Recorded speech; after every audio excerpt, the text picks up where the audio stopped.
आप सभी का एक बार फिर से स्वागत है अंकुर अपडेट्स यूट्यूब चैनल में। तो आज मैं बात करने वाला हूँ यूपीएसएसएफ के जॉब प्रोफाइल के बारे में।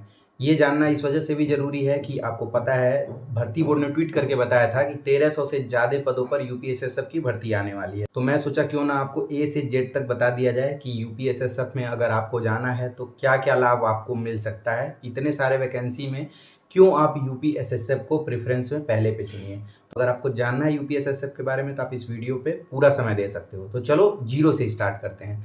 यूपीएसएसएफ का फुल फॉर्म होता है Uttar Pradesh special security forces, ठीक है। इसका गठन हुआ था 2020 में। क्यों गठन हुआ था इसके पीछे भी रीजन है। किसी कोर्ट में हमला हुआ था तो वहाँ के जज साहब ने गवर्नमेंट से कहा था भैया हमारे भी कुछ व्यवस्था के लिए कर दो या फिर कोर्ट की सुरक्षा के लिए कर दो। तो यूपी गवर्नमेंट ने सोचा कि चलो एक ऐसे फोर्स का गठन करते हैं जो कोर्ट हो गया या फिर लोक भवन हो गया या फिर जो इस टाइप के बिल्डिंग्स हो गए उनकी सुरक्षा करेगी। ये पूरी जानकारी बहुत डिटेल में ली गई है। मेरा एक दोस्त है जो अभी यूपीएसएसएफ में पोस्टेड है ऑलरेडी, तो उससे मैंने अच्छे तरीके से बात करी कि क्या क्या चीज़ें कैसे कैसे हैं, तब मैं आपको एक्यूरेट जानकारी दे पा रहा हूँ, ठीक है। तो गठन हो गया था। गठन होने के बाद अब ये हुआ कि भैया इसमें कैसे तत्काल प्रभाव से हम भर्ती करेंगे। तो ये हुआ कि चलो कोई बात नहीं, भर्ती क्या करना है, ऑलरेडी पीएससी में इतने सिपाही हैं, मांग लेते हैं। तो एक लेटर जारी कर दिया गया पीएससी को कि चलो भैया अगर कोई चॉइस करना चाहता है, मतलब आना चाहता है इस डिपार्टमेंट में तो आ जाए। तो यूपीएसएसएफ का उस समय 6 बटालियन का गठन हुआ। 6 बटालियन का गठन में लगभग 9000 से ज़्यादा पद थे, मतलब 9000 से ज़्यादा कांस्टेबल को लेना था, लेकिन तत्काल प्रभाव से लगभग 6000 के आसपास लोग गए। तो पीएससी में जो लोग ढाई ढाई महीने के इधर से उधर जाने वाले दिक्कतों से परेशान थे, वो लोग तो तत्काल प्रभाव से चले गए जब उनको पता चला कि 8 घंटे की ड्यूटी है, वो चले गए। उसके साथ साथ सिविल पुलिस वाले भी चले गए भाई। तो इस समय लगभग 6000 से ज़्यादा ये लोग हैं। तो ये सारी चीज़ें सुन के आपको ये लग रहा होगा ना यार कि यार सब चीज़ बता देते तो कितना अच्छा रहता। तो मैं आपको ये भी बता दे रहा हूँ कि वेतन कितना मिलेगा, पोस्टिंग कहाँ हो सकती है, आप होम डिस्ट्रिक्ट में पोस्टेड हो सकते हो या नहीं, आपको मेडिकल की सुविधा क्या मिलेगी, छुट्टी कितनी मिल सकती है, ट्रेनिंग कैसे होती है, ये सारी चीज़ें। तो पहले हम स्टार्ट करते हैं आपके वेतन से।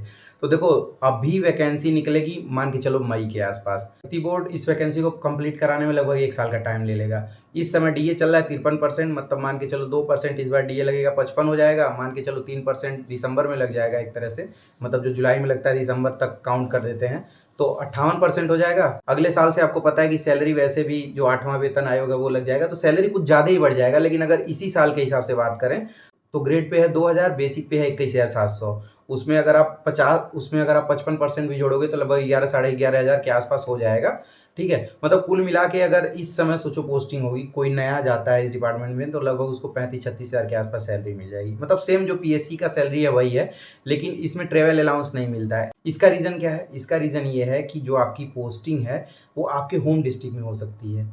होम डिस्ट्रिक्ट में हो ही जाती है, लेकिन अब सोचो सिर्फ 6 ही बटालियन है तो कैसे सबकी पोस्टिंग उनके होम डिस्ट्रिक्ट में हो जाएगी।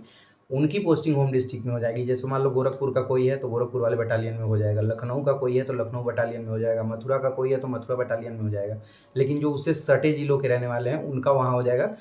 कहने का मतलब ये है कि अपने घर से आप ड्यूटी कर सकते हो, सिर्फ 8 घंटे की ड्यूटी है।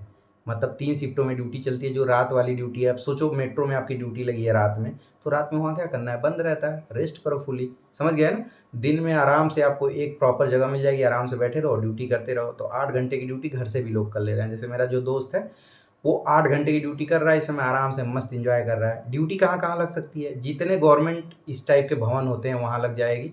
जैसे लोक भवन हो गया, आप लोग कोर्ट में देखे होंगे, कोर्ट में ड्यूटी लग जा रही है इन लोगों की, मेट्रो में ड्यूटी लग जा रही है आने वाले टाइम में, जितने भी गवर्नमेंट बैंक है वहाँ पे लग जाएगी। मतलब जैसे-जैसे बटालियन का विस्तार होगा वैसे-वैसे ही ड्यूटी बढ़ती जाएगी। इसी टाइप का जहाँ-जहाँ सीआईएसएफ की ड्यूटी लगती है ना, वहाँ-वहाँ इनकी ड्यूटी लगाई जाएगी। थोड़ा-सा एक्स्ट्रा फ़ायदा मिलेगा ऐसी फोर्सेस के रहने का। तो आप समझ गए कि ड्यूटी कितना आसान है। सिविल पुलिस भी इसमें गई हुई है। बहुत सारे ऐसे लोग हैं जिनको शांति चाहिए।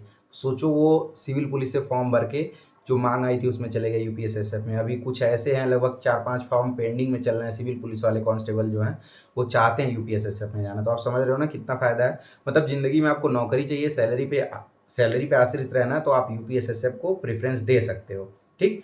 तो आप पोस्टिंग का समझ गए कि कहाँ आपकी पोस्टिंग हो सकती है। ईएल-सीएल सेम पीएससी की तरह है। मतलब 1 महीने में 2.5 ईएल आपका काउंट होता जाएगा, 1 साल में 30 ईएल आपका रहेगा। मेडिकल की सुविधा में जब आप जब आपकी पोस्टिंग हो जब आपका सैलरी अकाउंट खुलेगा तो उस समय बैंक ऑफ बड़ौदा में अकाउंट खुलेगा। उसमें लगभग इस समय मान के चलो 1 करोड़ 20 लाख से ज़्यादा एक्सीडेंटल बीमा ले हो के सब चीज़ है। बाकी कैशलेस बाकी दीनदयाल कैशलेस योजना के तहत आपको 5 लाख रुपए पर पर्सन, जैसे मान लीजिए आप हैं, आपके माता पिता भाई बहन सबका अलग से कार्ड बन जाएगा।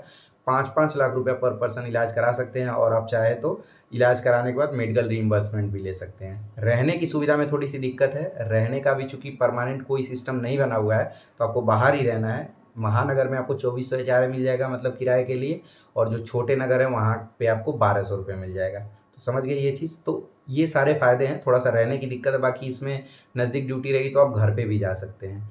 आवास का टेंशन खत्म हो गया। ट्रेनिंग का अभी कोई चीज़ क्लियर नहीं है, ट्रेनिंग इसके थोड़े से टफ ही होंगे, मतलब जैसे पीएससी के होता है ना उससे थोड़ा सा और टफ होगा। आप नाम से ही समझ गए होंगे कि स्पेशल सिक्योरिटी फोर्स है तो थोड़ा सा अच्छे लेवल का ट्रेनिंग होगा ही। ठीक है, इसका ड्रेस आप देख ही लिए होंगे, थोड़ा आर्मी से मिलता जुलता है।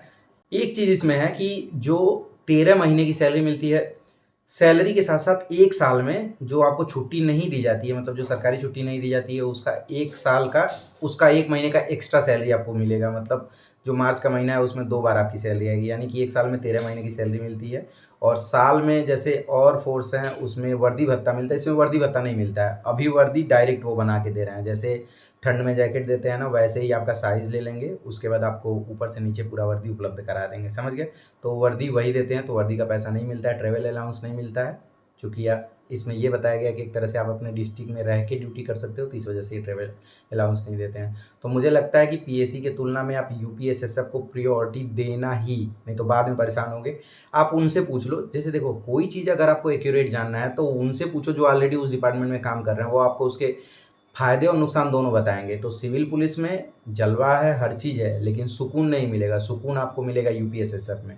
तो जितनी भी वैकेंसी है, अगर आपको जलवा चाहिए तो यूपी पुलिस कांस्टेबल यानी कि सिविल पुलिस को पहले पे डालना, यूपीएसएसएफ को दूसरे पे डालना, घुड़सवार को तीसरे पे, उसके बाद डालना पीएसी, उसके बाद डालना जेल वार्डर। जेल वार्डर में मैंने बताया 4-4 घंटे ड्यूटी करके आप परेशान हो जाओगे। बाकी काम कुछ नहीं होता है जेल वार्डर में, बस नींद नहीं पूरी होगी। हमेशा ऐसा लगेगा भकुआए रहोगे कि अरे अभी तो सो के आए हैं, ड्यूटी किए फिर सो गए, यही रहेगा। 4-4 घंटे की वजह से ये डिपार्टमेंट थोड़ा सा उतना अच्छा नहीं है जितना और अच्छा है। बाकी नौकरी तो नौकरी है, सैलरी तो इसमें मिलेगी। तो मुझे लगा कि यूपीएसएसएफ का जॉब प्रोफाइल के बारे में आपको बताना चाहिए, तो इस वजह से मैंने बता दिया। अब आप बताओ आपको वीडियो कैसा लगा, और क्या आप यूपीएसएसएफ को प्रेफ़रेंस में पहले पे दोगे या नहीं दोगे, ये सारी चीज़ कमेंट करके बताना। तो आप लोग अपना ध्यान रखो। बाकी यूपी पुलिस का मेडिकल बहुत जल्द होने वाला है, जल्द मतलब पूरी प्रक्रिया चल रही है, कभी भी आपके पास फ़ोन या मैसेज जा सकता है। तो आप लोग इसका इंतज़ार करो, सुरक्षित रहो, मारपीट नहीं करना, किसी भी तरीके से थाने तक मामला ना पहुँचे। मिलते हैं अगले वीडियो में, तब तक के लिए अपना ध्यान रखो। बाय बाय, जय हिंद।